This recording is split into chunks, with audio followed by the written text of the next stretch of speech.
따라해 주시길 바랍니다. 이스라엘의 찬송 중에 거하시는 주여. 다시 한번 이스라엘의 찬송 중에 거하시는 주여. 아멘. 시편 22편은 예수님께서 인용하신 구절로 유명한 시편인데 언제 인용하셨냐면 십자가에서 마지막 숨을 거두시면서 말씀하신 시편입니다. 특별히 말씀을 인용하셨을 뿐만 아니라 그 십자가 죽음의 정황이 오늘 시편 22편에 기록되어 있는 말씀과 아주 흡사하게 진행이 되는 것을 보게 되죠. 그래서 사실은 여기 오늘 밤 본문의 제목은 이스라엘의 찬송 중에 계시는 주여라고 말씀을 했지만은 이 찬양은 사실은 감사하고 기쁘고 즐거울 때 드리는 찬양이 아니라 고통 속에서 드리는 찬양이다. 고통 속에서. 이게 참 고난의 시편입니다. 인생은 고난이 없는 사람은 없다라고 말할 수가 있습니다. 우리가 이렇게 가만히 보면 이런 얘기가 있잖아요. 뭐 인생은 멀리서 보면 어때요? 희극이고 가까이서 보면 비극이라고 그러잖아요. 남들 이렇게 멀리서 보면은 저 부분은 다 잘 사는 것 같고 저 집은 잘 먹고 잘 사는 것 같고 그런데 저는 그래도 웬만큼 여러분들의 환경을 알잖아요. 여러분 거의 비슷해요. 웃을 줄 알았는데 하는. 옆에 사람 한번 쳐다보시고 우리 집이나 그 집이나 다 똑같습니다. 다 비슷해요. 그러니까 이게 제가 왜 이렇게 말씀을 드리냐면 남의 집 부러워할 필요가 없어요. 네. 뭐 제게 보면은 아주 정말 특별히 평안하게 잘 사는 제가 제일 부러운 거는 뭐 아빠가 기업의 회장이냐 사장이냐 이런 것보다도 자녀들까지 다 화목하게 한 가정 안에서 지내는 게 제일 부럽거든요. 그 가정이 제일 복돼요. 예, 그런 가정들 몇 가정 빼놓고는 다 비슷합니다. 예, 그러니까 여러분 너무 부러워하지 마시고 그 집이나 우리 집이나 비슷하다 생각이 들고 고난 없는 인생이 없죠. 고통 속에서 우리는 살아가고 있습니다. 13세기 아프가니스탄 한 시인 루미라고 하는 사상가인데 이 사람이 그런 이야기를 해요. 텐트가 이렇게 찢어지잖아요. 중동 사막 지역에 사는 사람들이니까 텐트를 유목민들이니까 텐트를 치는데 텐트가 찢어져요. 비가 새고 상처죠. 상처는 아파요, 안 아파요? 아파요. 그런데 어느 날 보니까 비만 새는 게 아니라 햇빛도 한 줄기 빛이 그 길을 통해서 들어오는. 그래서 그 사람이 하는 얘기가 상처는 빛이 들어오는 자리다. 한번 따라해 봅시다. 상처는 빛이 들어오는 자리다. 여러분 마음속에 상처가 있습니까? 그러면 상처받았다고 그 상처만 그냥 감싸 안고 괴로워하지 말고 그 상처를 통하여 나중에는 뭐가 비춰져요? 빛이 비춰질 줄로 믿습니다. 아멘. 예수님의 은혜의 빛, 하나님의 영광의 빛, 또 사람들의 사랑의 빛이 쭉 우리 안으로 상처 때문에 이루어지는 거예요. 어느 독수리 두 마리가 있는데 못난이 독수리. 그냥 그렇게 어려워. 독수리 떼가 이렇게 있어요. 독수리 떼가 있으면 얘네들은 제일 못 날라. 못생겼어요. 날개도 별로야. 힘도 없어요.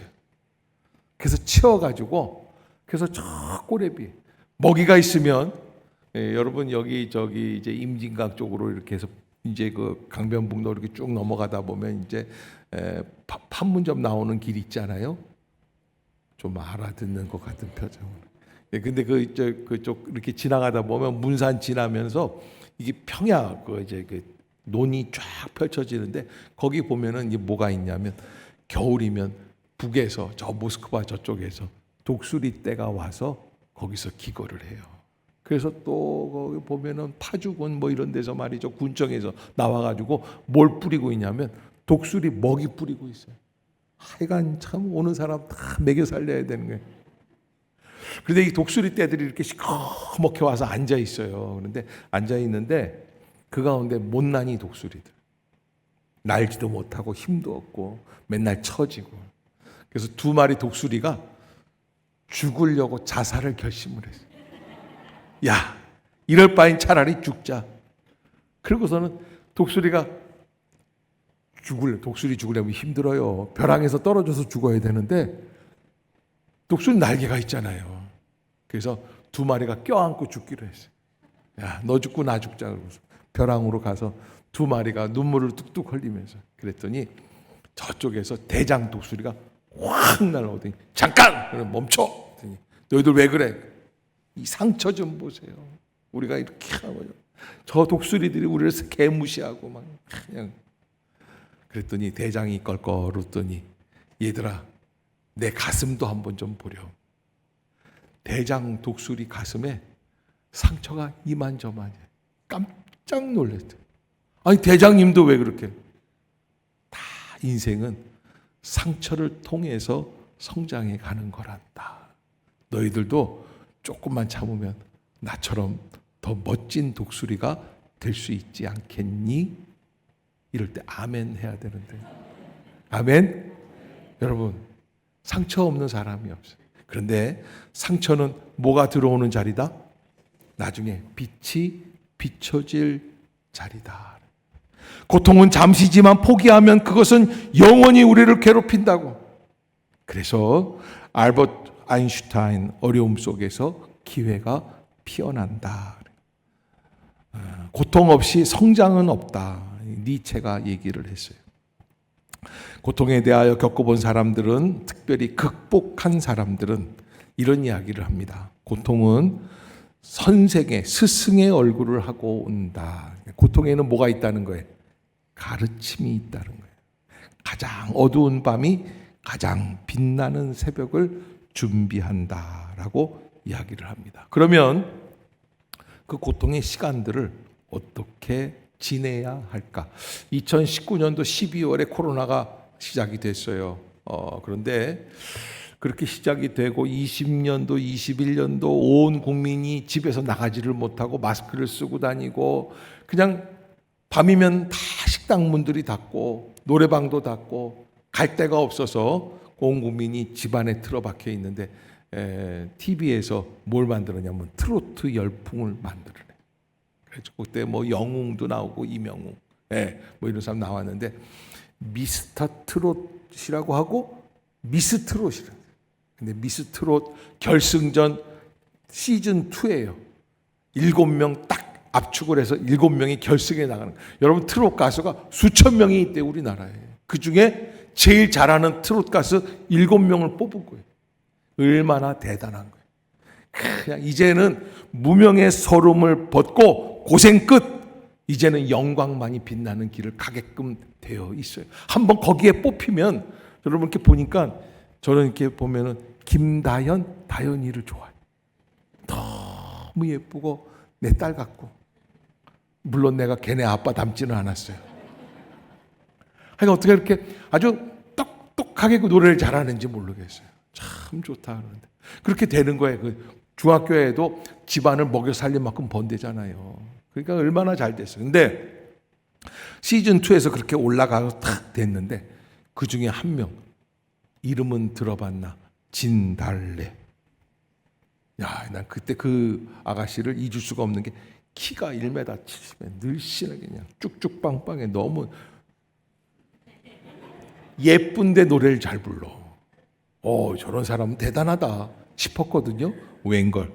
21년도 1월이에요. 온라인 커뮤니티에 진달래라는 이 가수는 20년 전 학교 폭력 가해자였다. 그게 그냥 쫙 그냥 뭐 일사천리로 사람들에게 다 회자되는. 그래서 진달래 이 가수가 자신의 인스타그램에 사과문을 게재하고 과거의 잘못을 인정하고 깊이 반성하는 뜻에서 모든 프로그램에서 하차하게 된다. 제가 그걸 보면서 어떤 생각이 들었냐면, 무명의 시절이 아무것도 아닌 줄 알았는데, 이제 서름이 끝나고 영광만이 남은 줄 알았는데, 무명의 시절이 유명한 시절을 발목을 잡는 거예요. 저는 그때 그 사건을 보면서 잊혀지지가 않는 게, 잘 지내야겠다. 어려울 때 잘 지내. 특별히 진달래라고 하는 이 아가씨는 어린 시절 아버지가 정선의 광부로 일하다가 사고를 입어서 그만두고 사업을 하였는데, 자그마한 사업에 또 사기까지 당했어요. 어려운 가정 형편 속에서, 가난 속에서 치를 떨면서 살았다는 거예요. 그런데 엄마가 심장이 나빠서 심장 수술까지 받고, 그냥 없는 돈이 없으니까 오죽하면 그때 당시에 웬만하면 다 대학 가는데 대학을 포기하고 국악공연단에 들어가서 활동을 이어갔다는 거예요. 제가 왜 이 자매 이야기를 계속하는 줄 아세요? 고통을 겪었어요. 가난을 겪었어요. 연단을 받았어요. 어려움을 겪었어요. 그러면 이제 어떻게 해야 돼요? 잘 돼야 돼요. 그런데 왜 이렇게 발목이 잡혔어요? 고난의 시기를 잘못 보낸 거예요. 중학교, 고등학교 사춘기 때 자기도 가난하고 힘이 들고 남들처럼 못하니까 억울하고 괴롭고 힘들고 잘 나가는 애들 데려다 때린 거예요. 저는 남자 고등학교를 다녀서 여자애들은 어떻게 때리는지 모르겠어요. 할퀴겠죠. 그러고서. 근데 여러분 잘해야 돼요.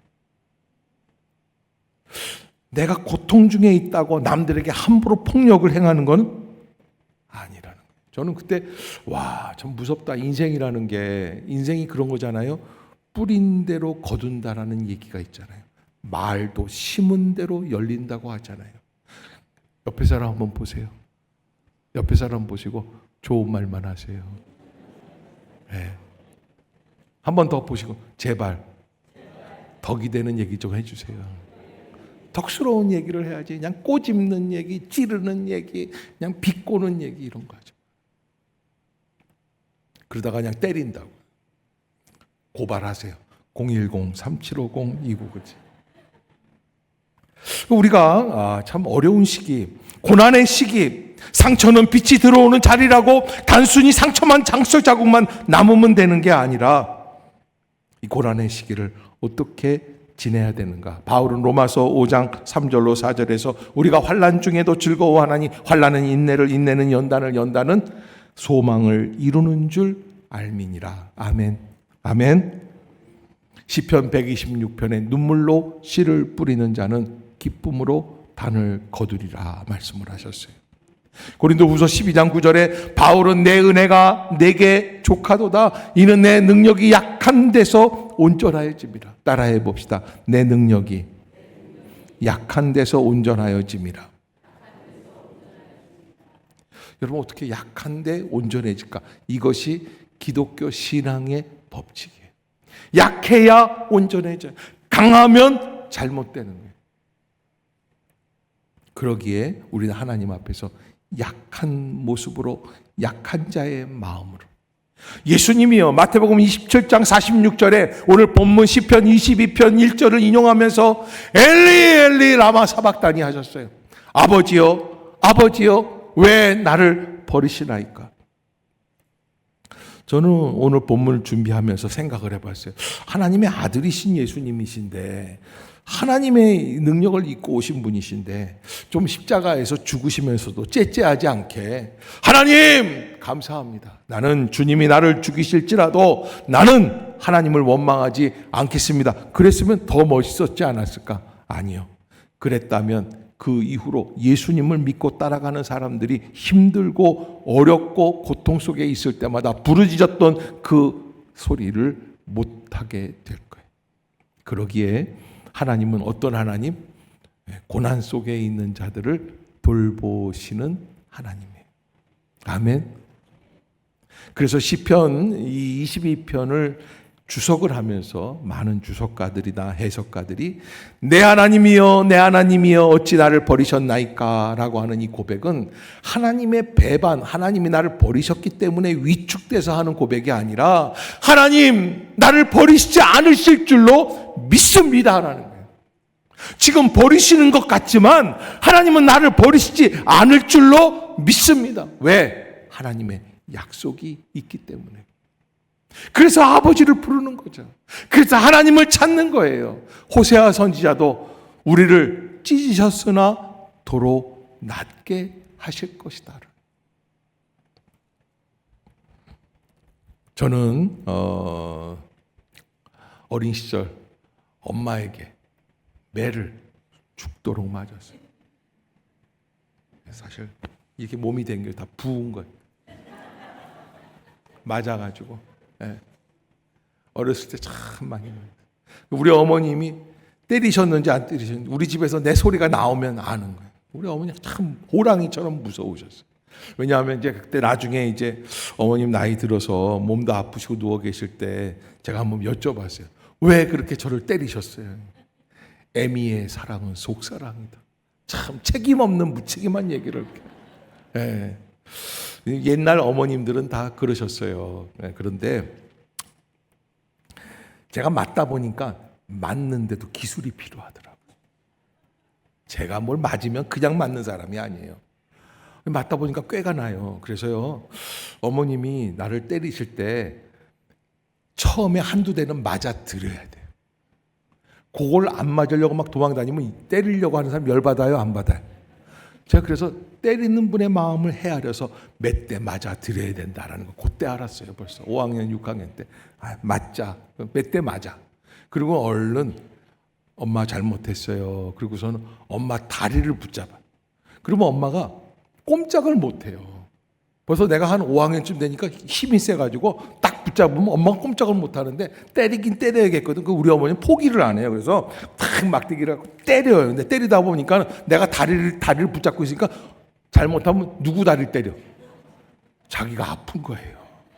그 자동적으로 멈추게 돼 있어요. 여러분, 하나님이 때리신다고 생각하는 분들이 계세요? 어디로 가까이? 더 주님께로 가까이라. 왜? 주님이 나를 살리실 것이기 때문에. 나를 버리실 하나님이 아니십니다. 나의 기도를 외면하실 하나님이 아니십니다. 내 하나님이여 내가 낮에도 부르짖고 밤에도 잠잠하지 아니하오나 응답하지 아니하시나이다. 아니요.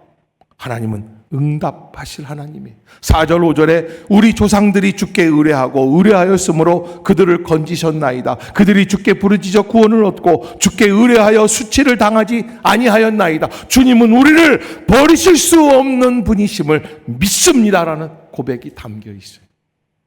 그러기에 우리가 어려움 가운데 있을 때 이런 분들이 있어요. 하나님이 나를 치신대. 하나님이 권투선수야 치게? 하나님이 한번 치면요, 사람이 죽거나 사는 정도가 아니에요. 나라, 민족이 없어져요. 함부로 친다는 얘기를 하지 마세요. 하나님은 우리를 반드시 살리시는 하나님이에요. 그러기에 응답의 길을 바라보며 믿음으로 나아가는 거예요. 오늘 시편 기자도 마찬가지입니다. 시편 22편 1절 2절에서 잠잠하지 아니하고 부르짖고 있지만 응답이 없다고 얘기를 하다가도 3절을 한번 볼까요? 3절 시작. 이스라엘의 찬송 중에 계시는 주여 주는 거룩하시니이다. 아멘. 이 시편 22편은 고난 속에서 고통 속에서 신음소리를 내다가 또 하나님을 찬양하고 또 신음소리를 내다가 찬양하는 몇 번의 뒤바뀌는 그런 내용들이 22편 1절부터 31절까지 기록이 되어 있어요. 그래서 22편을 읽다 보면 이거 하나님을 원망하는 거야 찬양하는 거야 헷갈릴 때가 있어요. 그러나 시편 기자는 우리들에게 그 사실을 알려주죠. 힘이 들고 고난 속에 있고 어려움 속에 있어도 하나님을 향하여 담대히 나아오며 묵상하며 기도하면 3절 이스라엘의 찬송 중에 계시는 주님이 바라보게 되는 줄로 믿습니다. 보이는 거예요.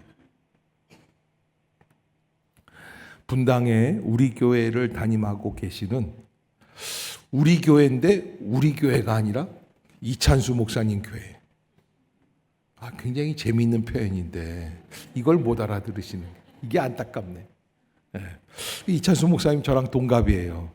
내가 늘 존경합니다. 참 귀한 분이다 생각이 드는데 그분이 목회를 하시는데 그렇게 목회를 잘 하셔서 교회 교인들이 수만 명이 넘어요. 그런데 제가 그 교회를 좋아하는 이유는 단순히 사람이 많은 게 아니라 이찬수 목사님 목회가 참 바른 길로 사회를 돕고 세상을 잘 이롭게 하려고 하는 그런 교회로 발돋움하는 교회이기 때문에 제가 참 존경합니다. 그 목사님의 고백을 이렇게 보면은요, 그런 고백이 있습니다. 어린 시절에 막내 아들로 태어났는데 아빠가 목사님이셨어요. 개척교회 목사님. 교회를 위해 40일 동안 금식 기도를 하시는데 17째 되는 날 그만 그 금식의 그 어려움을 극복하지 못하시고 세상을 떠나신대요. 금식 기도하다가 죽으신 거예요.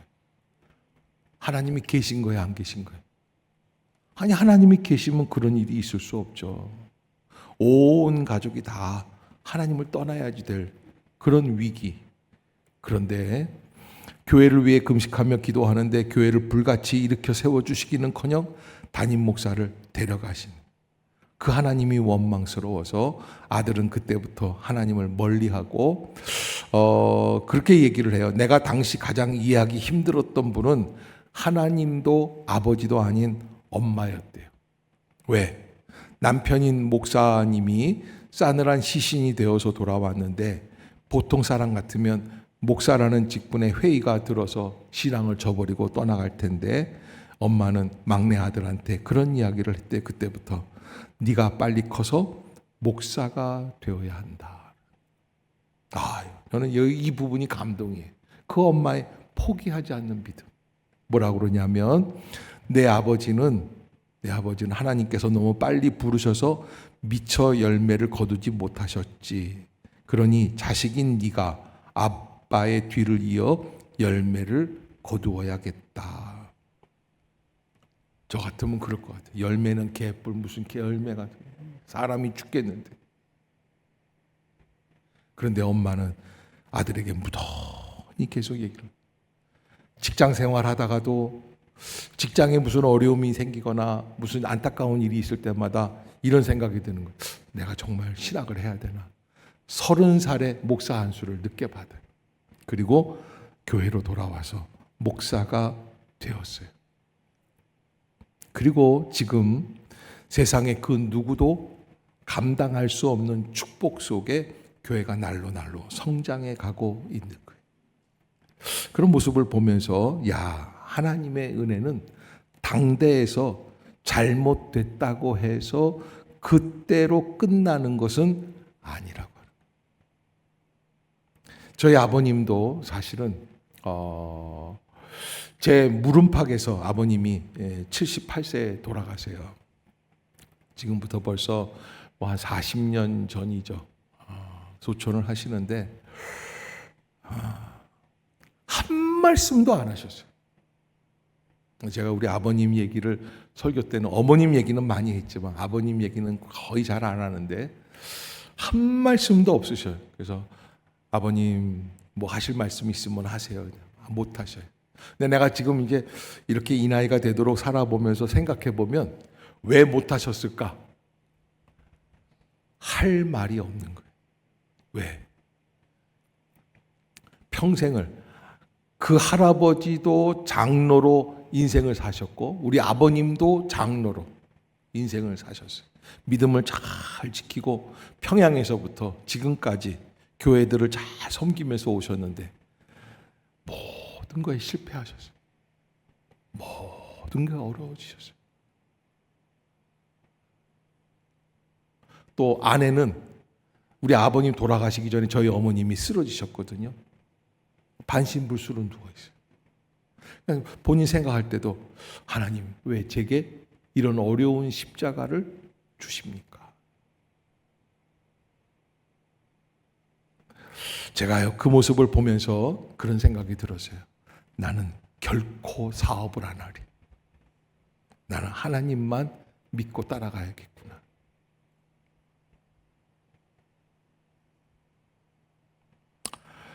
여러분, 인생이라는 것은 어려움이 다 있습니다. 고통이 있습니다. 고난이 있습니다.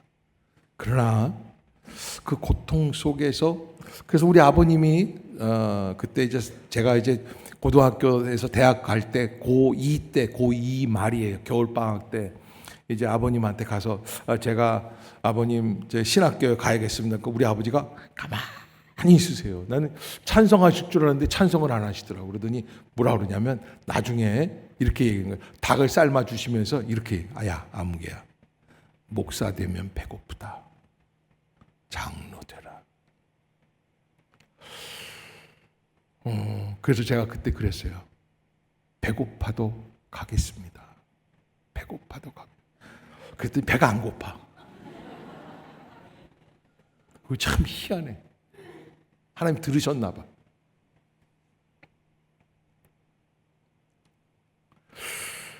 여러분, 우리가요, 세상 것을 추구한다고 해서 세상 것이 나에게 만족감이 오는 게 아니에요. 고난 속에서도 무엇을 바라보는 것을 잊지 말아요. 이스라엘의 찬송 중에 계시는 주님을 바라볼 수 있기를 주의 이름으로 축복합니다.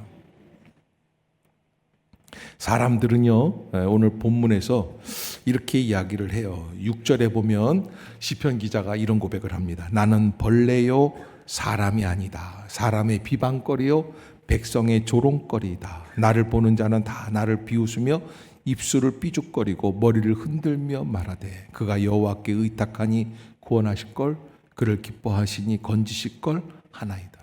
여러분, 제가 40몇 년 전에 이렇게 신학교 갈 때 이렇게 얘기하시는 분도 계셨어요. 우리 친척분들 중에 네가 지금 신학교 갈 때가 아니라 기술학교라도 가서 돈을 벌어서 집안을 일으켜야지.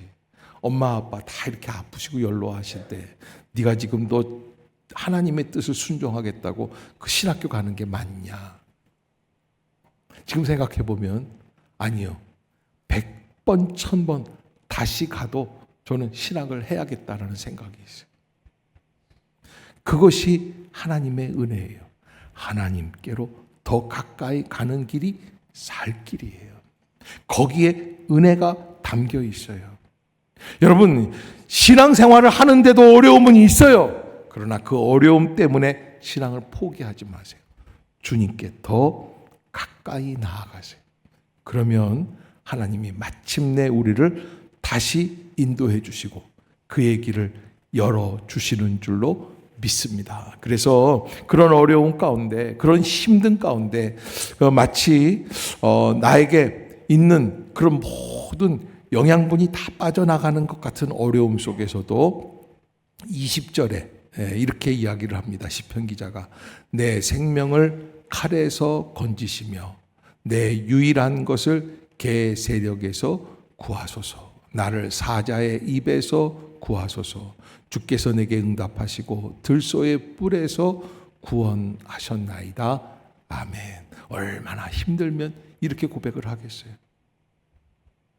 내 유일한 것, 영혼이 그것을 좀 건져 주시옵소서. 사자의 입에서 구하소서. 여러분, 사자가 한번 입을 확 물면 수십 킬로의 악력으로 그걸 어떻게 살 수가 없죠. 힘센 황소도요, 한번 사자가 그 목덜미를 팍 물면은 견디지를 못하고 쓰러져요. 그런데 하나님은 다시 일으켜 주시는 줄로 믿습니다.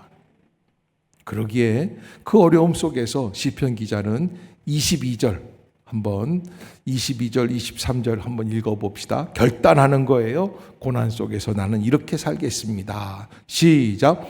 내가 주의 이름을 형제에게 선포하고 회중 가운데에서 주를 찬송하리이다. 여호와를 두려워하는 너희여 그를 찬송할지어다. 야곱의 모든 자손이여 그에게 영광을 돌릴지어다. 너희 이스라엘 모든 자손이여 그를 경외할지어다. 아멘. 어려움 속에서도 오직 주님만 바라봅시다. 믿음이 흔들리지 않기를 바랍니다. 견뎌 나가고, 그래서 하나님 앞에서 다시 새로워지는, 그래서 25절에 보면 큰 회중 가운데서 나의 찬송은 주께로부터 온 것이니 주를 경외하는 자 앞에서 나의 소원을 갚으리다. 주님께 갚겠다는 거예요. 그러면요, 26절을 보면 그런 어려움이 있잖아요. 그 환난과 풍파와 고통과 고난, 어떻게 살아야 될까? 26절 시작. 먹고 배부를 것이며 여호와를 그를 찬송할 것이라. 너희 마음은, 아멘. 한 번 더 읽어봅시다. 시작. 여호와를 찾는 자는 너희 마음을 영원히 살지어다. 아멘. 가만히 보면요, 강한 자가 먹고 살 것 같아요. 빼앗는 자가 이길 것 같아요. 아니요. 십자가의 섭리는 겸손한 자는 먹고 배부르게 돼 있다. 참 놀라운 거예요. 여호와를 찾는 자는 마침내 찬송할 것이다. 왜? 승리하게 해주시는 줄로 믿습니다. 너희 마음은 영원히 살지어다. 소망 가운데 살게 되겠다라고 하는 거예요. 그래서 29절에 세상의 모든 풍성한 자가 먹고 경배할 것이요 진토 속으로 내려가는 자 곧 자기 영혼을 살리지 못할 자도 다 그 앞에 절하리로다 라고 고백하고 있습니다. 철로 역정을 지었던 존 버년이라고 하는 믿음의 사람이, 영국 사람이 있어요. 헨리 8세인가요? 왕한테 미움을 받았습니다. 그래서 믿음으로 자꾸 살려고 하는데 개혁신앙을 주장하고 막 그러니까 미워가지고 그냥 죄가 없는데 감옥에다 넣어버렸어요. 근데 이 간수가 감옥에서 이렇게 이 사람을 보니까 몇 년 동안 살펴보니까 보통 믿음이 좋은 게 아니에요. 참 성실하고 착하고 법 없이도 살 뿐이, 늘 기도하고 묵상하는 거예요. 그래서 간수장이 존 버년하고 의형제를 맺어서 형님 하시오. 내가 동생 할 테니까. 형님 뭐 부족한 거 있으면 좀 제가 도와드릴게요. 근데 어느 날 집에서 엄마가 돌아가신 거 위독하셨어요. 존 버년의 엄마가. 그때 간수장이 할 수 있는 게 뭐겠어요? 형님, 제가 어머님을 보실 수 있도록 제가 외출증을 끊어드릴게요. 오, 그런 제도가 있냐? 그럼 내가 이 감옥에서 최고 간수장인데. 그리고서는 촥 써줘가지고 그 다음날 아침에 이제 그 외출증을 가지고 나가는 거예요. 나가요. 나가다가 저 문 앞에서 갑자기 존 버전이 돌아와요. 형님 뭐 잊은 거 있어요? 아니, 너 가만히 있어. 간수장한테. 왜요? 너는 나를 엄마를 보라고 내보내지만 성령께서 지금 말씀하시는데 나보고 감옥으로 들어가란다. 간수장이 그때 뭐라 그러는 줄 아세요? 형님, 그 하나님이 어떤 하나님이야? 당신을 지금까지 감옥에 보내서 몇 년 동안 썩게 하실 하나님 아니야. 무슨 말을 듣겠다고. 존 버년이 아니, 나는 너의 말은 무시할 수 있어도 내 안에 거하시는 성령 하나님의 그 음성은 불순종할 수가 없다. 도로 들어갔어요. 그러니까 간수장이 그때 하는 얘기, 저게 바보다, 병신이다. 절에서 또라이라는 거예요. 절에서 고생을 하는, 사서 고생을. 왜? 갔다 오라고 그랬는데도 못 갔다 오고 도로 들어오니까. 점심 먹고요, 갑자기 나팔이 울리더니 그 나라 왕이 들어오는 거예요. 웬일이십니까? 내가 존 버년 몇 년 전에 감옥에 집어넣는데 이놈이 잘 있나 순찰하러 왔다. 여러분, 아침에 갔으면 어떻게 됐어요? 존 버년도 죽고 간수장도 죽었어요. 두 집 줄초상 나는 거예요. 하나님이 나를 치셨다고 하나님을 외면하지 마세요. 하나님이 나를 도와주고 계세요. 어려운 가운데서 더욱더 나를 붙들어 주시는 분이신 줄로 믿습니다. 그 은혜를 잊지 마십시오. 그리고 이스라엘의 찬양 가운데 계시는 거룩한 주님을 다시 새롭게 바라볼 수 있기를 주의 이름으로 축복합니다. 이 시간 한번 통성으로 기도하고 마쳤으면 좋겠습니다. 하나님, 내 안에 주의 은혜를 부어 주시옵소서. 이스라엘의 찬송 중에 계시는 주님, 우리를 버리시기도 하시고 우리를 고통 중에 나놓기도 하시지만 그러나 하나님은 다시 우리를 새롭게 해주시는 줄로 믿습니다. 부르짖어 구원을 얻고 의뢰하여 수치를 당하지 않게 해주시는 하나님이심을 믿습니다. 주님 앞에 다시 나오게 하여 주시옵소서. 겸손한 자는 먹고 배부를 것이라고 하였는데 하나님의 뜻을 구할 수 있는 믿음의 심령이 되게 해 주시옵소서. 이 땅 위에서 잘 먹고 잘 살려고 하는 나의 욕심을 내려놓게 하여 주시옵소서. 우리 한번 통성으로 기도합시다.